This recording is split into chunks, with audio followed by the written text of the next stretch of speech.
প্রিয় ভাইরা, আমাদের কাছে অনেকে প্রশ্ন করেন যে আল্লাহ রাব্বুল আলামিন যদি রিজিকদাতা হয়ে থাকেন, তাহলে দুনিয়ার বিভিন্ন জায়গায়, পৃথিবীর বিভিন্ন প্রান্তে, কাশ্মীর, ফিলিস্তিন, ইথিওপিয়া, আরাকান, বার্মা সহ রোহিঙ্গা বিভিন্ন জায়গায় মানুষ না খেয়ে মারা যায়। তো আল্লাহ তাআলা যদি রিজিকদাতা হতেনই, তাহলে মানুষ কেন আবার না খেয়ে মারা যায়? এমন একটি কমন প্রশ্ন আমাদের সমাজে আমরা সচরাচর শুনতে পাই। দেখেন, কোরআনের অনেক জায়গায় বলা হয়েছে রিজিকের কথা। আল্লাহ তাআলা বলেন, ওয়ামা মিন দাব্বাতিন ফিল আরদি ইল্লা আলাল্লাহি রিজকুহা। পৃথিবীর যত সৃষ্টিজীব আছে, সকল সৃষ্টিজীবকে তিনি একমাত্র আল্লাহ তাআলাই রিজিক প্রদান করে থাকেন। ইন্নাল্লাহা হুয়ার রাজ্জাকু যুল কুওয়াতিল মাতিন। রিজিকের দায়িত্ব আল্লাহ তাআলার কাছে, তিনি রিজিক দাতা। এমনিভাবে হাদিসের মধ্যে যেই আল্লাহ তাআলার ৯৯টি নাম আছে, এই গুণবাচক নামের মধ্যে হতে একটি নাম আছে, একটি গুণ আছে আর রাজ্জাক, অর্থাৎ তিনি রিজিক দিয়ে থাকেন।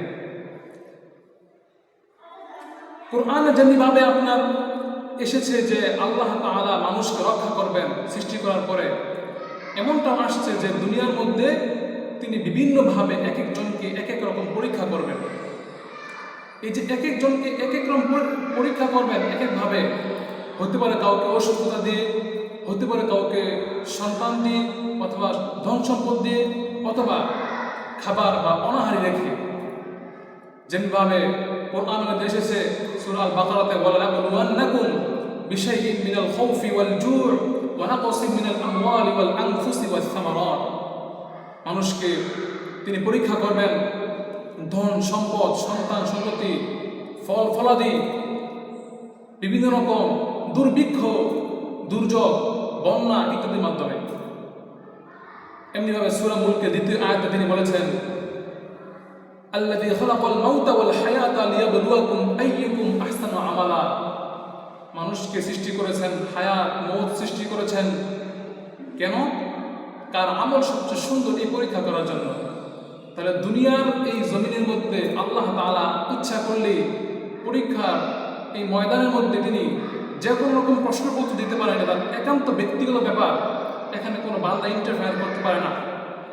একটি উদাহরণ দিলে আমাদের কাছে বিষয়টা হয়তো ক্লিয়ার হবে। একটি দৌড় প্রতিযোগিতার মধ্যে দেখা গেল একজন প্রতিযোগী হলো সে প্রতিবন্ধী অথবা সে খোঁড়া। এই খোঁড়া বা প্রতিবন্ধী ব্যক্তিকে ১০০ ফিট দৌড় প্রতিযোগিতায় ৫০ ফিট অগ্রাধিকার দিয়ে দেওয়া হলো, আর আরেকজন তার দোনো পাও আছে, এই ব্যক্তি তাকে শুরু থেকে দিয়ে দেওয়া হলো। তাহলে এটা হলো ইনসাফ এবং ন্যায়ের কাজ। ঠিক তদ্রূপভাবে আল্লাহ তাআলা সূরা ফাতিহার মধ্যে বলেছেন, মালিক ইয়াউমিদ্দিন, তিনি বিচার দিবসের মালিক। আল্লাহ তাআলা যেরকমই বান্দাকে পরীক্ষা নেন না কেন, কিন্তু পরকালের মালিক যেহেতু তিনি নিজে, সেখানে কারো উপর জুলুম করা হবে না। অন্যত্র এক আয়াতে তিনি বলেছেন, নাদাউ মাওয়াজিনাল কিসতা লিয়াউমিল কিয়ামা। পরকাল দিবসে তিনি, বিচার দিবসে তিনি মানুষের জন্য যখন তার আমলনামা বুঝিয়ে দেওয়া হবে, তখন আল্লাহ রাব্বুল আলামিন মানুষের কাছে ন্যায় এবং ইনসাফের একটি দাঁড়িপাল্লা কায়েম করবেন, যাতে করে কারো উপর কোন রকম জুলুম এবং অত্যাচার না করা হয়। এতক্ষণে হয়তো বিষয়টি আমাদের কাছে ক্লিয়ার হয়ে গেছে যে মহান রব্বুল আলামিন তিনি রিজিকদাতা বা রাজ্জাক হওয়ার পরেও কেন সারা বিশ্বে বিভিন্ন জায়গায় মানুষ না খেয়ে মারা যায়। এটা এই কারণে যে তিনি দুনিয়ার মধ্যে মানুষকে পরীক্ষা করেন।